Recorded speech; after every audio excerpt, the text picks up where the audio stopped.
जय हिंद दोस्तों। आप सबको मैं यहाँ दिखाना चाहता हूँ कि गेटमैन कितनी देर से हॉर्न बजा रहा है कि गेट बंद होना है, ट्रेन आने वाली है, लेकिन पब्लिक मानने को तैयार नहीं, रुकने को तैयार नहीं। गेट बंद हो रहा है लेकिन वो उसके नीचे से निकल रहे हैं।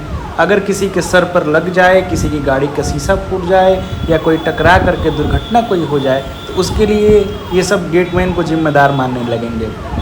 हॉर्न बजते हुए रेड सिग्नल जल जाने के बाद भी व्यक्ति रुकते नहीं हैं और गेट बंद होने तक वो चलते रहते हैं। और असली खेल तो तब शुरू होता है जब गेट बंद हो जाता है।